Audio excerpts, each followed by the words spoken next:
Welcome to all of you. आप सभी का बहुत बहुत स्वागत और अभिनंदन है। गवर्नमेंट ऑफ इंडिया एक्ट 1858 के वीडियो श्रृंखला के इस सेकंड पार्ट में आज हम लोग जिस चीज़ पर चर्चा करेंगे वो है 1858 के एक्ट के मुख्य प्रावधान। इससे पहले वाले वीडियो व्याख्यान में यानी कि इसके पार्ट फर्स्ट में हम लोग तात्कालिक परिस्थितियों की चर्चा कर चुके थे, जिन परिस्थितियों में इस एक्ट को ब्रिटिश पार्लियामेंट के द्वारा पारित किया गया। तो आइए चलिए हम देखते हैं कि किस किस तरह के प्रावधान इस एक्ट के द्वारा और किस किस तरीके के परिवर्तन इस एक्ट के द्वारा भारत की सरकार में और लंदन की गृह सरकार जो कि भारत प्रशासन के लिए जिम्मेदार होती थी उसमें लाए गए, उनका जायज़ा हम लेते हैं। आइए चलते हैं। मुख्य प्रावधान। भारत सरकार अधिनियम को 2 अगस्त 1858 को ब्रिटिश पार्लियामेंट के द्वारा पारित किया गया और इस अधिनियम में 72 खंड शामिल थे और जिनमें घोषणा की गई थी कि भारत अब यूनाइटेड किंगडम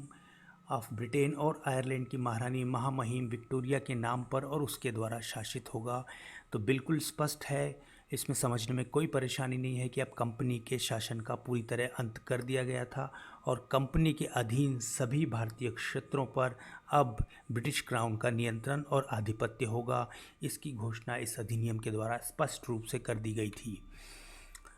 अब भारत प्रशासन में क्या परिवर्तन इस एक्ट के द्वारा लाए गए और ब्रिटेन में गृह सरकार में क्या क्या परिवर्तन इस एक्ट के माध्यम से लाए गए, इसकी जायज़ा, इसकी चर्चा हम अब अगले स्लाइड्स में करेंगे। तो सबसे पहले बात करते हैं ब्रिटेन में गृह सरकार में परिवर्तन। तो ये एक्ट ज़्यादा महत्व इस दृष्टिकोण से रखता है कि इसने ब्रिटेन में जो गृह सरकार थी उसमें काफ़ी क्रांतिकारी बदलाव किए, काफ़ी सारे बदलाव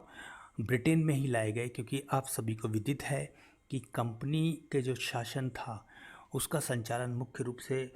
लंदन से ही किया जाता था, क्योंकि बोर्ड ऑफ कंट्रोल और बोर्ड ऑफ डायरेक्टर्स दोनों जो ये बॉडियां थी,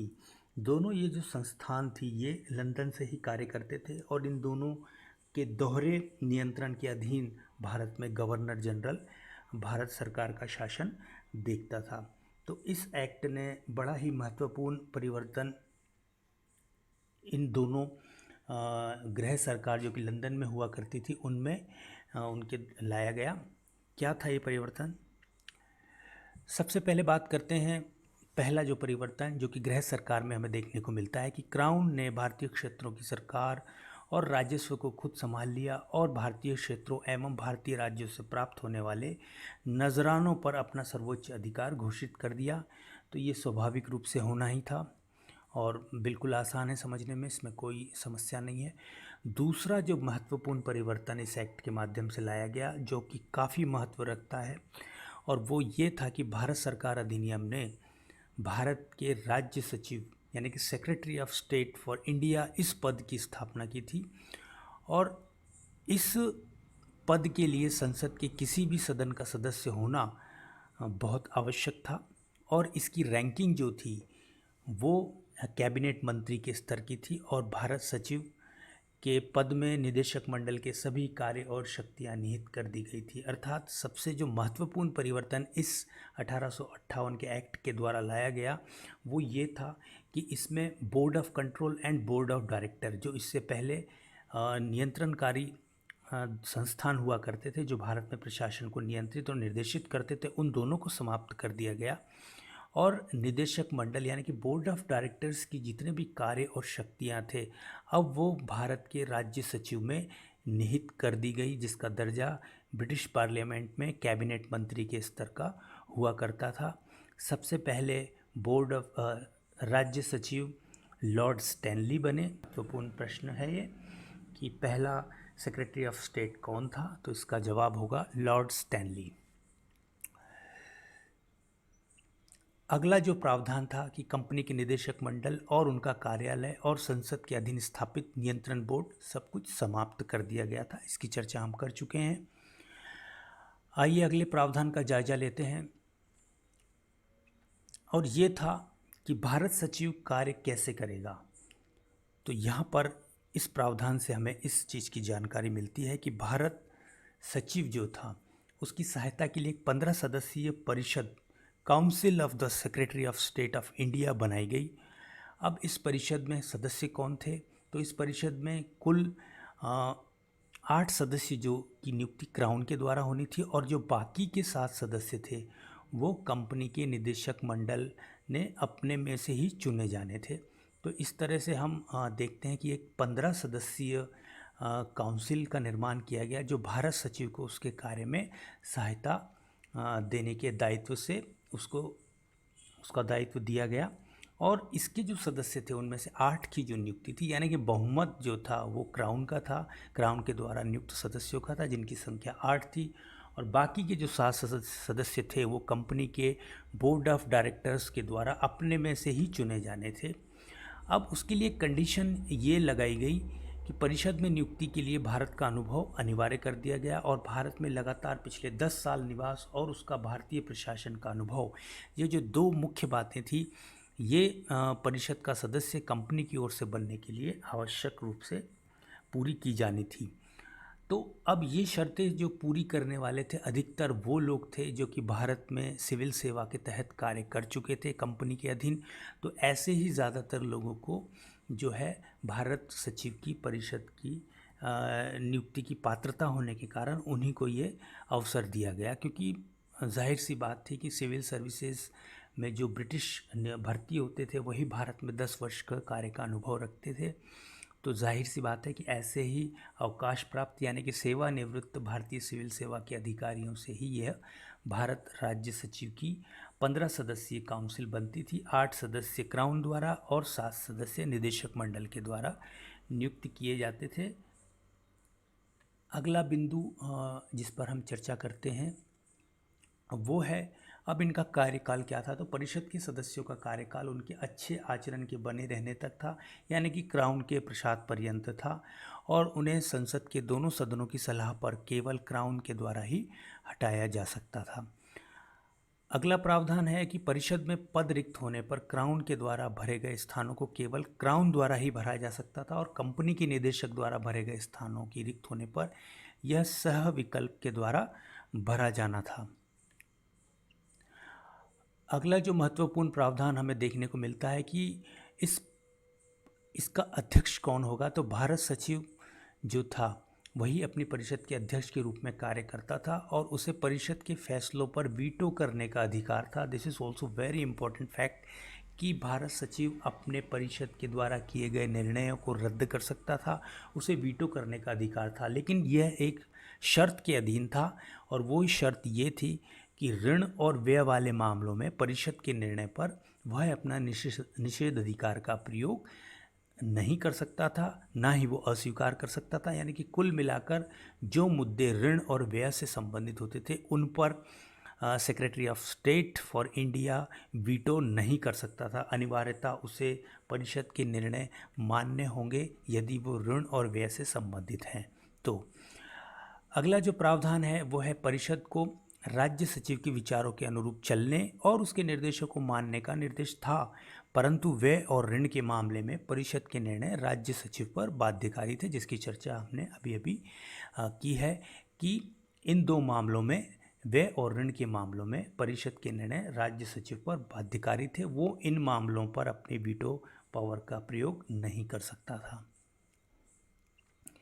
अगला जो प्रावधान था कि परिषद की बैठकों को सप्ताह में कम से कम एक बार आयोजित करना जरूरी था, और इसके लिए जो मिनिमम कोरम यानी कि मिनिमम सदस्य संख्या जिस पर इस तरह की बैठक आयोजित की जा सकती थी, उनकी सदस्य संख्या लगभग 5 पर तय की गई थी। यानी कि 5 सदस्यों के होते ही इस तरह की बैठक का आयोजन भारत राज्य सचिव के द्वारा किया जा सकता था। अगला जो प्रावधान है वो है भारत राज्य सचिव की अनुपस्थिति में परिषद के द्वारा निर्णय जो भी लिए जाते थे वो तभी बाध्यकारी हो सकते थे जब भारत सचिव उन पर अपनी लिखित मंजूरी दे देता था। यदि किसी कारणवश भारत सचिव बैठक से अनुपस्थित रहता और उसकी अनुपस्थिति में यदि परिषद कोई निर्णय लेती तो वो निर्णय तभी मान्य होते या उनको बाध्यकारी प्रकृति उनकी तभी स्वीकार की जाती थी जब भारत सचिव उन पर अपनी लिखित मंजूरी दे देता था। अगला जो प्रावधान है कि भारत राज्य सचिव का वेतन, उसकी परिषद का वेतन और उसके कार्यालय पर होने वाले खर्च पूर्ववर्ती कंपनी के और कंपनी के शेयरधारकों को जो डिविडेंड लाभांश है वो सभी की सब भारतीय राजस्व पर भारित कर दिया गया था। 12वां प्रावधान, भारत सचिव को भारत की वार्षिक वित्तीय और व्यय खाता, भारतीय राजस्व खाता और भारत पर व्यय वक्तव्य संसद के समक्ष पेश करने का निर्देश दिया गया था और उसे भारत के देश की नैतिक व भौतिक प्रगति पर एनुअल रिपोर्ट यानी कि वार्षिक रिपोर्ट संसद को जमा कराने का निर्देश भी दिया गया था। यानी कि भारत में जो भी आय और व्यय से संबंधित खाते थे उन सभी की जानकारी, उन सभी का प्रतिवेदन ब्रिटिश संसद के समक्ष प्रस्तुत करने का जो दायित्व था वो भारत सचिव के कंधों पर था और उसे ये सारे के सारे नैतिक व भौतिक प्रगति की जो भी एनुअल रिपोर्ट्स थी, जो भी आय और व्यय था, उसका ब्यौरा ब्रिटिश पार्लियामेंट के समक्ष प्रस्तुत करना होता था। अगला जो प्रावधान था कि खुली प्रतिस्पर्धा द्वारा अनुबंधित सिविल सेवाओं की नियुक्ति करने का निर्देश दिया गया था। राज्य सचिव और परिषद को ऐसी प्रतिस्पर्धाओं के लिए नियम तैयार करने का प्रतिभार दिया गया था। यानी कि जो भी सिविल सर्वेंट्स भारत में भर्ती किए जाने थे, भारतीय शासन के लिए भर्ती किए जाने थे, उनकी नियुक्ति अब खुली प्रतिस्पर्धाओं के माध्यम से की जानी थी और उसकी इस संदर्भ में नियम तैयार करने का जो कार्य था वो राज्य सचिव को दिया गया और इस कार्य में सहायता के लिए इस बात को उल्लेखित किया गया कि राज्य सचिव चाहे तो ब्रिटिश सिविल सेवा आयोग की सेवाएं व सहायता वो इस कार्य में ले सकता था। इससे पहले भी हम चर्चा कर चुके हैं कि 1853 में खुली प्रतिस्पर्धा के माध्यम से सिविल सेवक की भर्ती करने का प्रावधान किया गया था। अब हम बात करते, ये तो जो हमने चर्चा की और जिस बात का जायज़ा लिया वो था लंदन की जो गृह सरकार थी, जो कि कंपनी से संबंध रखती थी, कंपनी के शासन से संबंधित पूर्ववर्ती रखती थी और अब उसकी समाप्ति के बाद किस तरीके से भारत के शासन को संचालित किया जाएगा उसके संबंध में हमने जो चर्चा की, यहाँ पर उसका अंत होता है। और इसका एक अगर निष्कर्ष देखा जाए तो निष्कर्ष के रूप में हम ये कह सकते हैं कि भारत सचिव का पद और उसकी 15 सदस्यीय परिषद जो कि एकमेव स्रोत थी, जो भारत पर गवर्नर जनरल के अधीन जो शासन था उसके ऊपर एक नियंत्रणकारी संस्था के रूप में लंदन की गृह सरकार यानी कि लंदन में स्थापित की गई थी। अब उसके ऊपर और जो सेक्रेटरी ऑफ स्टेट था वो ब्रिटिश पार्लियामेंट के प्रति जिम्मेदार था। तो इस तरह से हम देखते हैं कि काफ़ी युगांतरकारी परिवर्तन 1858 के एक्ट के माध्यम से लाए गए। अब हम चर्चा करते हैं भारतीय प्रशासन में परिवर्तन, यानी कि भारत भूमि पर भारत की सरकार में, जिसको कि फोर्ट विलियम की सरकार या कोलकाता की सरकार भी कह सकते हैं, उसमें किस किस तरीके के परिवर्तन इस एक्ट के माध्यम से लाए गए उस पर हम एक चर्चा कर लेते हैं और उन प्रावधानों को देख लेते हैं किस तरह के परिवर्तन उनके माध्यम से भारत प्रशासन में लाए गए। तो सबसे पहला और जो पॉइंट यहाँ पर आता है कि भारत सरकार के प्रशासन और उसके ढांचे में कोई विशेष परिवर्तन इस अधिनियम के माध्यम से नहीं लाया गया था। और सबसे जो महत्वपूर्ण परिवर्तन जो लाया गया था और जिसको अक्सर परीक्षा में पूछा भी जाता है कि भारत के गवर्नर जनरल के पदनाम में ये परिवर्तन हमको देखने को मिलता है। और ये परिवर्तन ये था कि अब भारत के गवर्नर जनरल को भारत के वाइसराय के रूप से जाना जाएगा, नामित किया जाएगा। पदनाम में यह परिवर्तन इस बात का संकेत था, इस बात का संदेश था कि यह पदाधिकारी क्राउन का प्रतिनिधित्व करता है, यानी कि अब भारत पर क्राउन का शासन है और गवर्नर जनरल को वाइसराय अगर कहा जा रहा है तो इसका अर्थ ये है कि वो ब्रिटिश क्राउन का प्रतिनिधित्व करता है और भारत में वह उस भूमिका को भारत के असली शासक के रूप में कर रहा है। तो केवल इस बात का संकेत देने के लिए कि अब भारत पर ब्रिटिश रूल है, ब्रिटिश सरकार का रूल है, क्राउन का रूल है और भारत का जो गवर्नर जनरल है वो ब्रिटिश क्राउन के अधीन ही अधिकारी है। तो इस बात को सांकेतिक रूप से प्रदर्शित करने के लिए गवर्नर जनरल के पद को अब वाइसराय के नाम के साथ में जाना जाएगा। इस तरह का प्रावधान हमें भारतीय प्रशासन में परिवर्तन के तौर पर 1858 के एक्ट में देखने को मिलता है। अन्य क्या परिवर्तन किए गए तो ये परिवर्तन थे कि क्राउन के द्वारा भारत के गवर्नर जनरल, उसकी परिषद में कानून सदस्य, प्रेसिडेंसी के गवर्नर और एडवोकेट जनरल के पदों पर नियुक्ति अब क्राउन के द्वारा ही की जानी थी, क्योंकि अधिकांश नियुक्तियां इससे पहले हम जानते हैं कि बोर्ड ऑफ डायरेक्टर्स के द्वारा यानी कि कंपनी के निदेशक मंडल के द्वारा की जाती थी, किंतु इस एक्ट के माध्यम से बोर्ड ऑफ डायरेक्टर का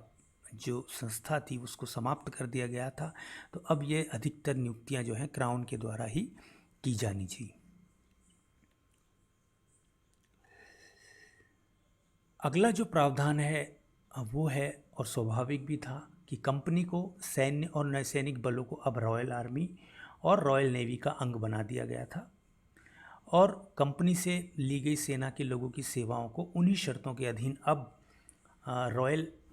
फोर्सेस में ले लिया गया था, जिसके तहत कंपनी ने उन्हें सूचीबद्ध किया था। अर्थात उन्हीं वेतन भत्तों और शर्तों के साथ में जो कंपनी के अधीन सेना थी, चाहे वो आर्मी हो या वो नेवी हो, अब वो रॉयल आर्मी और रॉयल नेवी के अंग बना दिए गए थे, और उन्हें उन्हीं शर्तों के साथ अधिग्रहित कर लिया गया था जिन शर्तों के अधीन उनकी भर्ती कंपनी के द्वारा की गई थी। अगला जो प्रावधान है कि क्राउन ने कंपनी के द्वारा हस्ताक्षरित सभी संधियों की जिम्मेदारी और बाध्यताओं को अपनाना स्वीकार कर लिया था। कंपनी के द्वारा दर्ज सभी अनुबंध, देनदारियां, कार्रवाई और अन्य दायित्वों को क्राउन के लिए भारत राज्य सचिव के द्वारा निभाया जाना था। इसका अर्थ ये है कि कंपनी के द्वारा जो भी देशी रियासतें थी या अन्य जो व्यक्ति और संस्थान थे जिनके साथ उसके अनुबंध थे, उनकी देनदारियां थी, कार्रवाई थी या किसी तरह के संधि समझौते थे, अब उन सब को जो है भारत के राज्य सचिव के माध्यम से निभाया जाना था। उनको रद्द नहीं किया गया था, बल्कि उनको उसी रूप में स्वीकार कर लिया गया था, और उसकी जो सारी जिम्मेदारी है वो ब्रिटिश क्राउन ने भारत सचिव के माध्यम से ग्रहण कर ली थी। अगला प्रावधान है कि क्राउन के द्वारा भारत पर शासन को धारण करने की घोषणा भारत के राजवंश शासकों और लोगों को महारानी की घोषणा के द्वारा घोषित किया जाना था। विक्टोरिया महारानी ने की देखरेख में इस उद्घोषणा का मसौदा तैयार किया गया, और उसे 1 नवंबर 1858 को लॉर्ड कैनिंग के द्वारा, जैसा कि भारत सरकार अधिनियम के प्रावधानों में था, इलाहाबाद में आयोजित दरबार में नरेशों और आम जनता के लिए उनके समक्ष पढ़ा गया। इस प्रावधान में एक जनरल नॉलेज का प्रश्न भी है, और वो प्रश्न है कि भारत के पहले वाइसराय कौन थे। तो यहाँ पर 1 नवंबर 1858 लॉर्ड कैनिंग के द्वारा जो लिखा हुआ है, तो इसका तात्पर्य यह है कि भारत के पहले वाइसराय लॉर्ड कैनिंग थे। इसको आप ध्यान रखिए, कई प्रतियोगी परीक्षाओं में आपके लिए ये मददगार बन सकता है। अब यहाँ पर इस वीडियो व्याख्यान के अंतर्गत हमने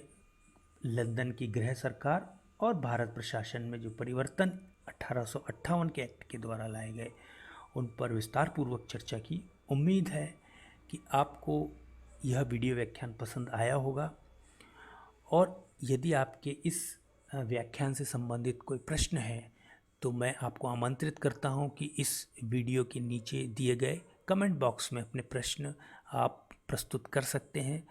और मेरे द्वारा निश्चित रूप से उनके समाधान की कोशिश की जाएगी। और यदि आपको वीडियो पसंद आया हो तो प्लीज़ इस चैनल को लाइक कीजिए, सब्सक्राइब कीजिए, और अपने अन्य साथियों के साथ जो कि राजनीति विज्ञान को जानने में रुचि रखते हैं उनके साथ शेयर कीजिए। जो भिन्न भिन्न प्रतियोगी परीक्षाओं की तैयारी करते हैं उनसे भी इस चैनल को शेयर कीजिए। और बहुत बहुत आपका धन्यवाद इस वीडियो व्याख्यान में हमारे साथ जुड़ने के लिए और साथ बने रहने के लिए। उम्मीद है आगे भी आप हमारे इस चैनल से जुड़े रहेंगे और अपने अमूल्य विचारों से इस चैनल को और अधिक समृद्ध होने में और अपनी गुणवत्ता को उत्कृष्ट करने में सहायता देंगे। इसी आशा और उम्मीद के साथ आपका दिन शुभ हो। बहुत बहुत धन्यवाद।